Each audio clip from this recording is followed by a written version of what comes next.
Welcome to New Thought Deep Dive. Each week, we dive into a refresher on New Thought spiritual ideas that leave you thinking. Everything about this podcast, from the intro to the script and the presenters, is generated by AI. For more information, please visit newthoughtnexus.net. Usually when we talk about a medical diagnosis, there's this expectation of just absolute precision. Right, like engineering or something. Exactly. Like you break your arm, the x-ray shows that jagged white line, and the doctor just points and says, well, there it is. It's very visible. Yeah, it's tangible. And honestly, there's a certain comfort in that clean clinical world. Oh, absolutely. It's very binary. It's either broken or it's not broken. Right. We like things to be easily categorized because, it gives us this illusion of total control over our biology. But what happens when that clean clinical world collides with the invisible? I want to welcome you, our fellow learner, to today's deep dive. We are tackling a deeply provocative question today. It's a big one. It really is. What happens when deeply held spiritual beliefs collide with a harsh medical diagnosis? According to the text we are looking at today, must we choose between faith and science? Are they inherently at odds with one another? It's the definition of diagnostic muddy waters, and it's exactly why this specific collection of source material is so vital to explore. Exactly. Our mission today is to dive into a module called Week 4, Walking the Path. Which is the final installment, right? Yeah, the final installment of a broader course titled Healing from the Inside Out. And up until now, the materials in this class have covered some incredibly lofty, abstract metaphysical concepts. Very high-flying ideas. Right. So today, our mission is to take those high-flying ideas of spiritual healing and see how the authors attempt to ground them directly into the messy, practical reality of daily life. Yeah, if we connect this to the bigger picture, the text frames this final week entirely around the concept of integration. Integration, okay. Right. It's about moving away from treating spiritual healing as some desperate fix you only pull out during a crisis. Like a cosmic vending machine. Exactly, like a cosmic vending machine. Yeah. Instead, the authors are looking at how to embrace this philosophy as a continuous, lived experience. Okay, let's unpack this, because I think the biggest hurdle people face right out of the gate is what the text calls the dualistic myth. The false choice. Yeah, there's this pervasive misconception that relying on a doctor or taking medicine means you've somehow failed a test of spiritual faith. The material argues that this is just a completely false choice. Historically, human thought sort of splintered, Right. We started viewing the sterile laboratory and the sacred sanctuary as these entirely opposing domains. Which is so common. It is, but in the framework presented in these sources, there is absolutely no inherent conflict between spiritual healing and medical science. I want to make sure I understand the mechanics of that, though. Yeah. Why wouldn't there be a conflict?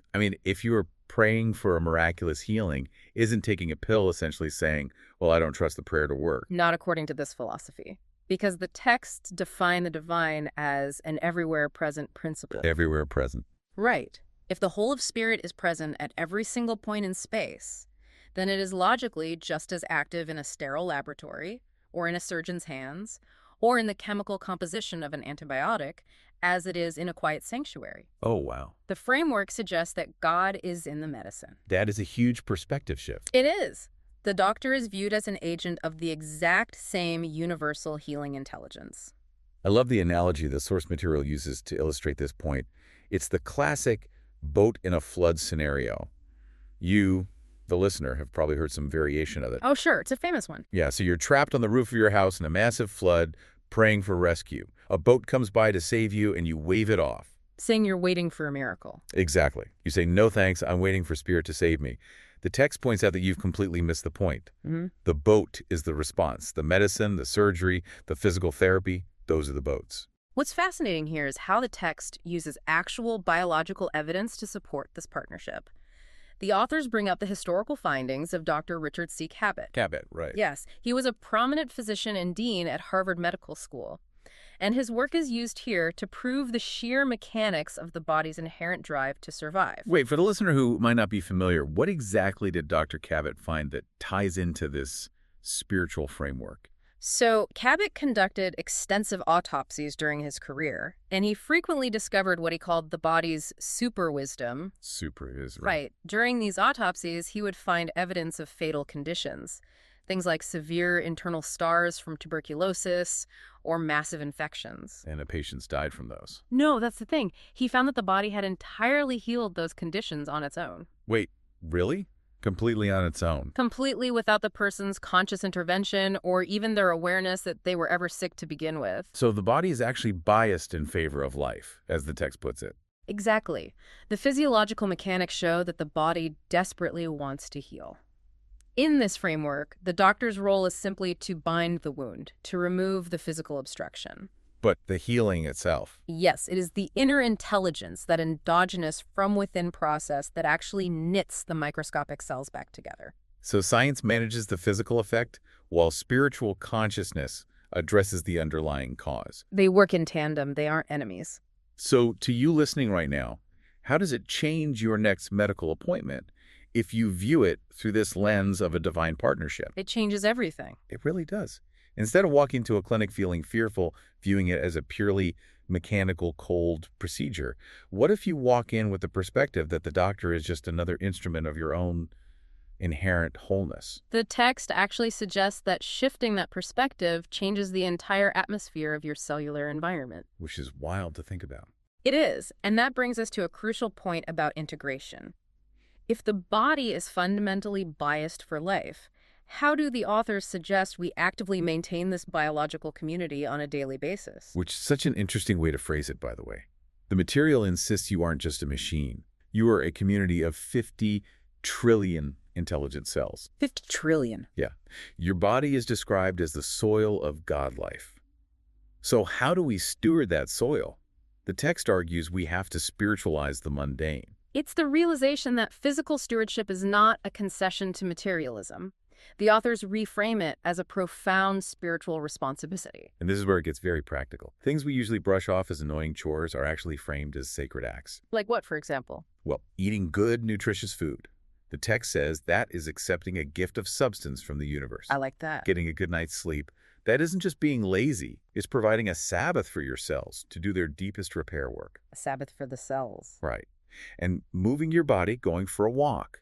That is celebrating the flow of life. But the sources are quick to point out that this physical stewardship requires immense mental hygiene. Because the mind affects the body. Exactly. The body is exquisitely sensitive to the mind. Okay, let's look at the flip side of that. Let's say I'm doing all of that physical stewardship perfectly. You're doing everything right. Right. I'm sleeping 8 hours. I'm eating kale. I'm exercising.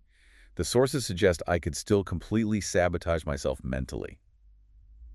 How does that actually work mechanically? Well, the material introduces an indigenous concept that the authors refer to as Wetiko disease. I saw that in the notes. What exactly is Wetiko disease? In this context, Wetiko is described as a mind virus. A mind virus, okay. It is the mental illness of over-preoccupying with the negative. It's constant fear, exploitation, anxiety. Oh, so just living in the modern world, basically. Essentially, yes. Okay. The authors argue that when we are consumed by Wetiko, our mental environment becomes biologically toxic. Because of the stress response. Yeah. Exactly. Your brain cannot tell the difference between a physical threat and a strongly imagined emotional threat.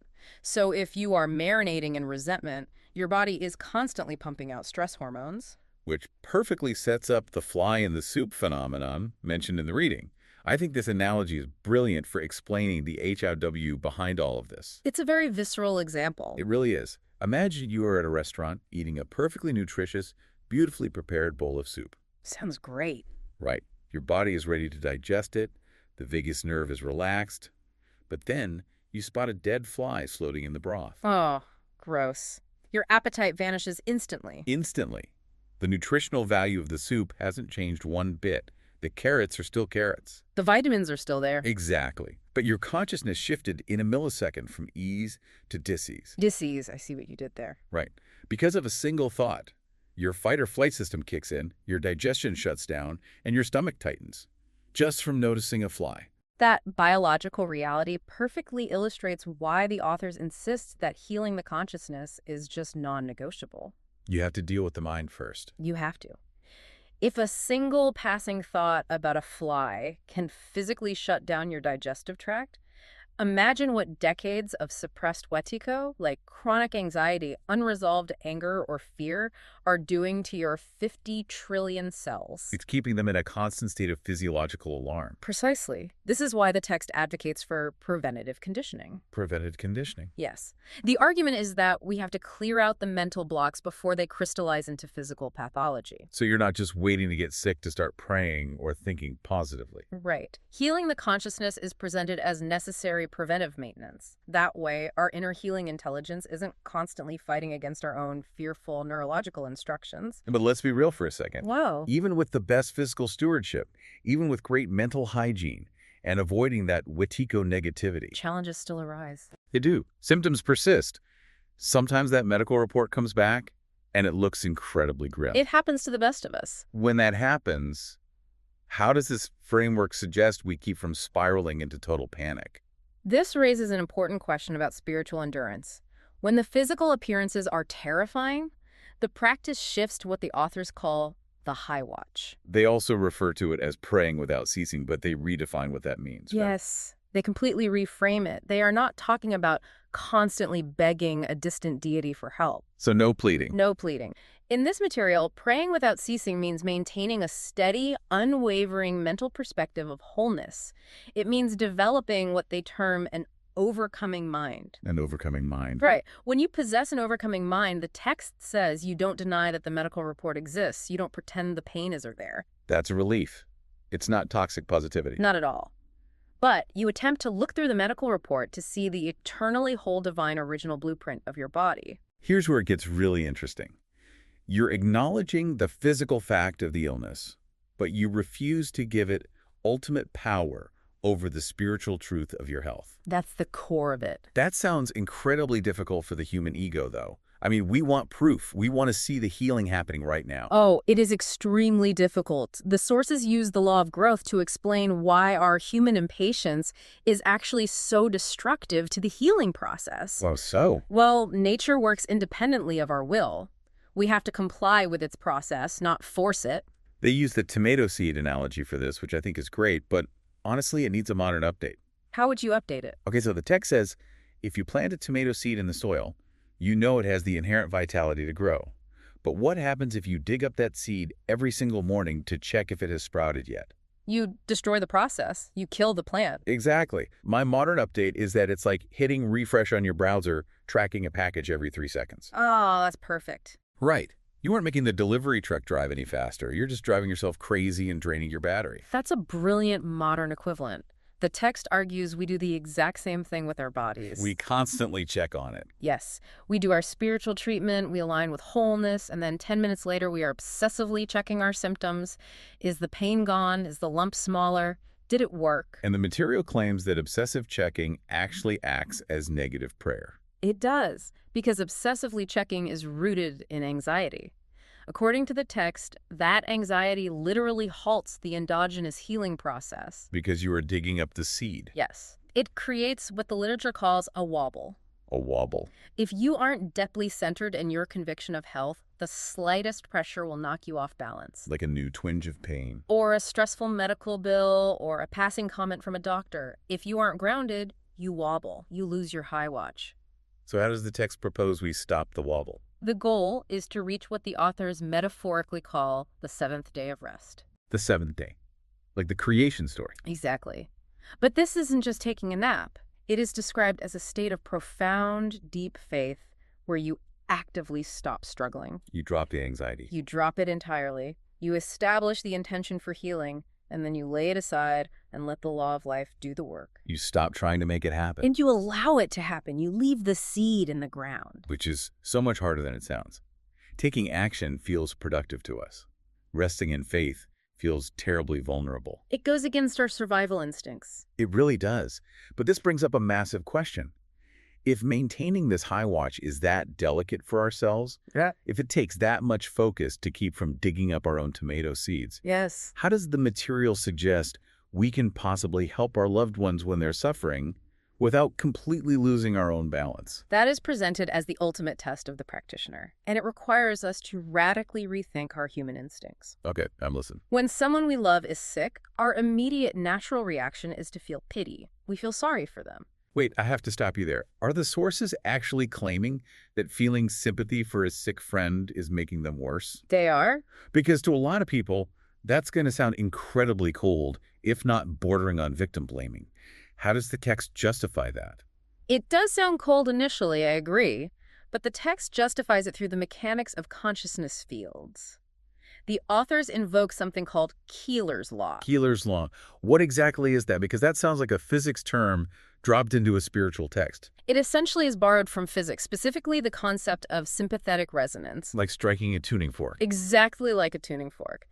Keeler's Law, in this spiritual context, suggests that whatever frequency you hold in your mind induces a similar frequency in the mind of the person you are focusing on. Okay, fella. So when you look at a sick friend and feel pity, what are you actually doing in the mental realm? The text argues you are agreeing with their problem. Oh. You are actively vibrating with their sense of lack and brokenness. You are seeing them as a victim, which only reinforces their environment of disease. I see. So the argument is that pity is just holding the wrong blueprint for them. Exactly. Instead of pity, the material says we have to practice seeing through the mask. Think through the mask. We have to look at them, acknowledge they are wearing a temporary mask of illness, but focus entirely on recognizing their perfect underlying health. But to do that, you'd have to be incredibly grounded yourself. Which is the most critical mandate of all. The text insists you must heal your own concern first. You cannot help someone if you are operating from a frequency of anxiety. This reminds me of that incredible story in the reading about Eric Butterworth and the tricycle accident. Yes. It's such a vivid example of this dynamic in action. It perfectly illustrates this concept of resonance. Butterworth's young son had a terrible accident on his tricycle. He fell down a flight of stone steps and was knocked unconscious. Just awful. And as any parent would be, Butterworth was absolutely frantic with fear. Completely panicked. But according to his own account, he realized that his frantic anxiety was actually acting as a negative vibration in the shared environment. Because of that sympathetic resonance. Right. He believed he was projecting his terror onto his son, making the child's energetic state worse. So what did he do? He did the hardest thing imaginable for a parent. He did. He physically walked away. He went and sat on a curb by himself, away from the unconscious child, and he did the internal work to release his own fear. He forced himself to find total spiritual peace regarding his son's inherent wholeness. And the result? The text claims that the moment he found that peace, the moment he dropped his own anxiety and held the high watch, the child immediately calmed down, regained consciousness, and began to naturally heal. But mechanically, how does the text explain that working across a yard? It goes back to the idea that space is an illusion in consciousness. If the divine is an everywhere present principle, our minds are not actually separate. Oh, I see. Butterworth had to get his own ego and fear out of the shared mental field so the unobstructed flow of life could reach the child. That concept leads right into the lighthouse analogy, which is probably my favorite visual in this entire module. It's a powerful one. Think about a lighthouse in a massive storm. A ship is out there, struggling in the dark, tossing in the waves. The lighthouse does not jump into the stormy water to try and save the ship. No, of course not. It doesn't swim out and start bailing water. If it did, it would be entirely useless. It would just drown alongside the ship. Exactly. What does the lighthouse do? It stands tall, completely unmoving on the rock, and it shines a brilliant, steady light. It holds its position. Right. It provides the reference point that allows the ship to navigate itself to safety. The authors use this as the exact mechanism for what they call absent treatment. Or distance healing. Yes. Because physical distance is considered an illusion in this framework, acting as someone's lighthouse isn't about sending them some magical beam of energy. It's not a laser beam. No, it is about providing a profoundly stable mental environment in the universal field. The text argues that your steady realization of their health acts as a catalyst. A catalyst that awakens their own endogenous healing forces. Exactly. You hold the space so their own biology can find its way back to wholeness. And when you multiply that effect, you get what the text calls group healing. The sources refer to this as the swarming principle, The swarming principle. or acting in one accord. Multiple lighthouses. Exactly. Imagine a dozen lighthouses all shining their beams on the exact same spot in the water. The darkness has nowhere to hide. The material suggests that this collective realization of health becomes an amplified field of truth. The group lends their realized awareness of health to the patient, Which provides the peace they need. providing the spiritual peace necessary for the patient's internal forces to awaken, even if the patient is temporarily too hypnotized by fear to do it for themselves. So what does this all mean for you, the learner listening right now? It's the big question. If we synthesize everything in Walking the Path, it means that the journey of healing, according to these sources, isn't about waiting for a miraculous lightning bolt from a distant sky. No, it's very proactive. Healing is an inside job. It is about actively respecting medical science as a partner. It's about honoring your body with good food and rest so your cells can thrive. It's the intense mental discipline, too. Yes, refusing to dig up the tomato seed with constant anxiety. And ultimately, it's about standing tall as a steady lighthouse, not just for yourself, but for everyone you love. It is presented as a continuous path. Healing is not a destination you arrive at. Right. It is a lifelong process of unlearning the errors of fear and limitation. Which leaves us with a final, lingering thought for you to carry into your day. We've talked entirely about healing as returning the physical body to a state of survival. We have. But if we truly apply this framework's definition to the seventh day of rest, where we drop our struggle and surrender to the flow of life, does healing always have to mean physical recovery? Oh, that's a profound question. Or is it possible that a peaceful, fearless transition out of the physical body could also be considered the ultimate realization of wholeness? Does the high watch demand survival or just peace? That completely redefines what a successful healing might look like. It's something profound to mull over. Thank you for joining us on this deep dive into Walking the Path. We invite you to keep exploring these concepts, keep holding that steady light, and we'll see you next time.